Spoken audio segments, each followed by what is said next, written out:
మార్చిలో వేసుకున్నాం, పేరు ఏప్రిల్ వేసుకున్నాం. ఒకవేళ కొన్ని పడ్డాయి కొన్ని 5 నుంచి 10 మిల్లీమీటర్ల వర్షపాతం లేదా అంతకంటే ఎక్కువ మనకు మనకు ఆ విత్తనాలని మొలకెత్తడం జరుగుతుంది. దాదాపు మనకు 40 నుంచి 45 రోజులు లేదా 30 నుంచి 40 రోజులు మనకు టైంతో కూడా మొక్కలు వచ్చినప్పుడు కూడా జరుగుతుంది. వాటిని మన నీళ్ళలో కలిగి ఉంటే మనకు భూమిలో సారపోయి ఉంటుంది. తర్వాత ఒక్కో మొక్క దగ్గర ఒక ఏదో దగ్గర ఒక రకమైనటువంటి పోషక విలువలు కలిగి ఉంటాయి.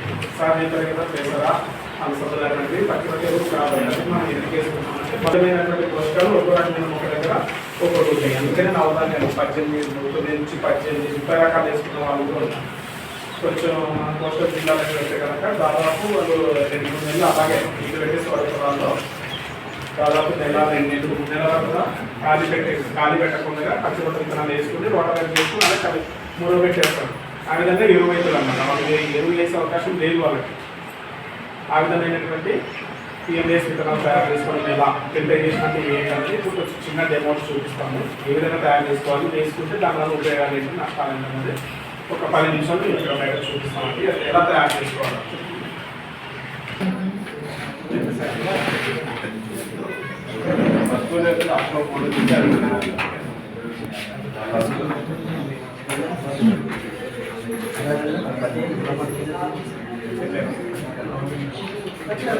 ఇది కూడా పని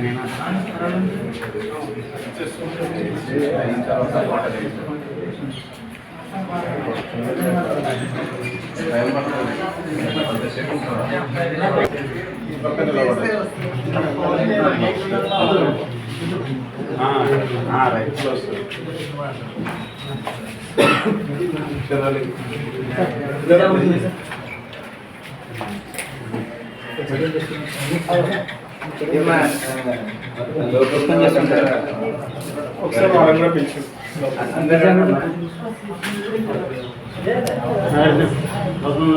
బయటకు రండి అందరు.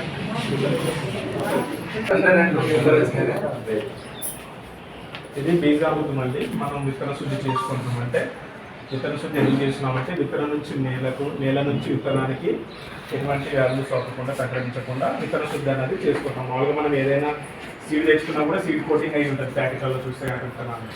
ఆ విధంగా మనం ప్రకృతి విధానంలో బీజామృతం అంటాం. ఆవు మూత్రము, నీళ్లు, పేడ, కొద్దిగా సున్నం వేసుకొని ఈ బీజామృతం అనేది తయారు చేసుకుంటాం. దీనివల్ల ఉపయోగాలు మనకు నేల నుంచి ఎటువంటి వ్యాధులు సోకకుండా నేలకు విత్తనానికి ఇది ఉపయోగిస్తున్నాము.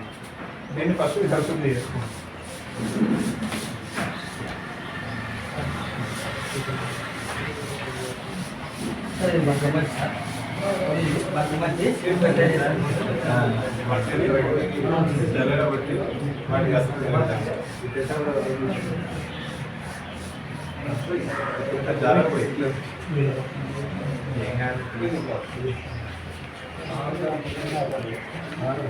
దీన్ని బంకమట్టి ఉపయోగిస్తున్నామండి. విత్తనానికి మనకు అతుక్కునేలాగా బంకమట్టి ఎందుకు ఉపయోగిస్తున్నామంటే వీటిలో గాలి గదులు ఉంటాయి. తర్వాత బాష్పోత్సేకం జరగకుండా ఈ బంకమట్టి అనేది ఆపుతుందంటే విత్తనంలో ఉన్నటువంటి తేమ కానీ బయట నుంచి వచ్చే తేమ కానీ తర్వాత మీ అధిక ఉష్ణోగ్రతను కూడా తట్టుకోవడానికి ఈ బంకమట్టి అనేది ఉపయోగపడుతుంది. అందుకని దానికి దాదాపు 2 నుంచి 3 రెట్లు విత్తనానికి పట్టుకునేలాగా దీన్ని మనం బంకమట్టిని వేసుకుంటాం.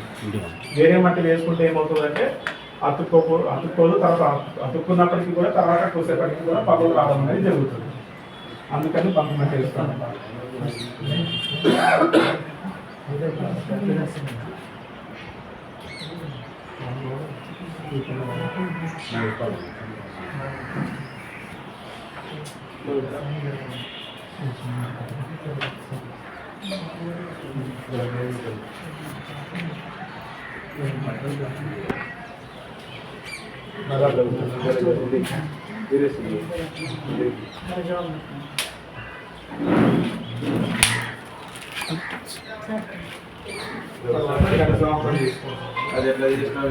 ఖనిజాంతం అంటే మనం ఖనిజాంతం పచ్చి ఆవు పేడ, అది ఖనిజాంతం సార్. ఇది ఆవు పేడ పచ్చిని తీసుకుంటున్నాం. దాదాపు 100 కేజీలు ఆవు పేడ తీసుకుంటే దానికి దానికి దాదాపు 2 కేజీల శనగపిండి, 2 కేజీల బెల్లం తీసుకుని బాగా మెత్తగా దంచి దీన్ని 100 కేజీల పచ్చి ఆవు పేడలో కలుపుతున్నాం సార్. కలిపిన తర్వాత దాన్ని చిన్నగా నువ్వుల టైపు మనం చిన్న ముద్దలు కట్టి నీడలో ఆరబెడుతున్నాం.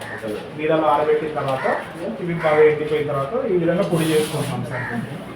పొడి చేసుకున్న గణేశామృతాన్ని ఈ విధంగా మనం మళ్ళీ దీన్ని అట్టుకునేలాగా మనకి గణేశామృతం అనేది వేసుకోవాలి.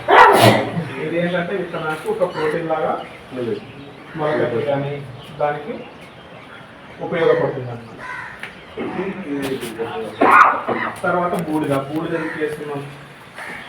ఎక్కువ తేమ శాతం కానీ కావచ్చు, తక్కువ తేమ శాతాన్ని కావచ్చు, ఇది పీల్చుకోకుండా విత్తనం త్వరగా పాడవకుండా ఏదైనా చీమలు కానీ ఏదైనా ఇతర కీటకాలు కానీ తినకోకుండా దానికి ఉపయోగపడుతుందండి.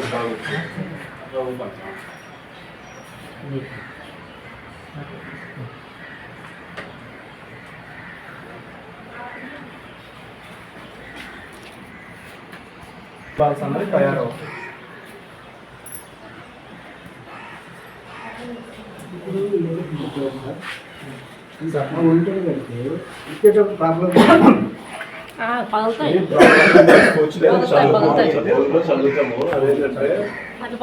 చీమలు కానీ పక్షులు కానీ తినకుండా ఉంటాయి. చిన్న చిన్న వర్షం పడినా మొలకెత్తారు. 10 వర్షం పడితేనే అది కోటింగ్ ఉంది కదా, 10 వర్షం వస్తేనే వస్తుంది. ఇంకోటి పంట విత్తనం కోసము పంట కోసం భూమిలో